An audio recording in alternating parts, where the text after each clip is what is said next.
15일 오전 9시쯤 태국 방콕 근처 사무사콘주의 고속도로 차량들이 고가도로 건설 현장 아래를 지나는 도중 갑자기 크레인과 콘크리트 빔이 와르르 무너져 내립니다. 놀란 운전자는 소리치며 황급히 차를 멈춰 세웁니다. 이 사고로 차량 2대가 크레인과 콘크리트 빔에 깔리면서 2명이 숨지고 5명이 다쳤습니다. 불과 하루 전 대형 크레인 사고가 발생한 지 하루 만에 또다시 인명피해로 이어지는 크레인 붕괴 사고가 일어난 겁니다. 14일 오전 태국 중부 나콘 라차시마주 시키오 지역의 고속철도 공사 현장에서 대형 크레인이 무너졌습니다. 거대한 크레인이 굉음을 내며 쓰러지자 근처에 있던 사람들이 모두 놀라 밖으로 뛰쳐나왔습니다. 붕괴된 크레인은 인근 철로 위로 떨어졌는데 설상가상으로 수도 방콕에서 출발한 열차에 객차 2량을 덮쳤고 열차가 탈선하면서 화재가 발생했습니다. 태국 당국에 따르면 이 사고로 32명이 사망하고 64명은 부상, 3명은 실종 상태입니다. 특히 사망자 가운데 30대 한국인 남성 A씨도 포함됐는데 최근 결혼을 약속한 태국인 여성과 함께 기차에 올랐다가 변을 당했습니다.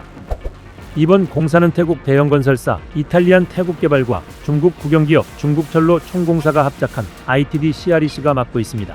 문제는 해당 합작사가 맡은 공사 현장에서의 대형 사고가 이번이 처음은 아니란 겁니다. 지난해 3월 미얀마 강진 당시 진앙에서 1000km 이상 떨어진 방콕 시내에서 신축 중이던 30층 규모의 고층 건물이 완전히 붕괴되면서 95명이 숨지는 사고가 있었는데요. 이 건물 역시 같은 합작사가 참여한 태국 감사원 신청사 건물로 CREC 산하 태국법인인 중국철로 제19기 짓고 있었습니다. 당시 태국 당국은 설계 시공결함이 있었다고 보고 이 회사 대표와 기술자 등 10여 명을 기소했습니다. 이 사고의 원인으로 시진핑 중국 국가주석이 주창하는 대외 팽창 정책 1대1로가 또다시 주목받고 있습니다. 14일 크레인이 붕괴된 사고 현장은 중국 민난성과 태국, 라오스, 말레이시아, 싱가포르를 연결할 목적으로 건설되는 범아시아 철도망의 일부였습니다. 기존 태국 철도 위로 고속철도 구간을 올리는 공사를 하면서 기존 열차 운행을 통제하지 않은 것으로 드러났습니다.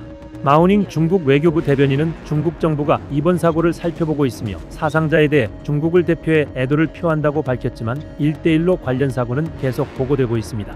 2020년대 초 인도네시아 고속철도와 라오스 고속철도 구간이 완공됐지만 끝없는 인명사고와 수천여 가구의 강제 이주, 유명 관광진의 오염물질 유출 등 여러 문제가 불거졌습니다.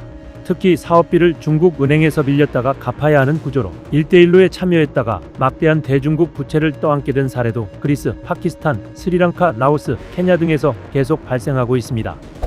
어이없는 참사가 이어지며 태국 국민의 공분이 커지자 태국 정부는 시공사에 대한 엄정 조치를 예고했습니다.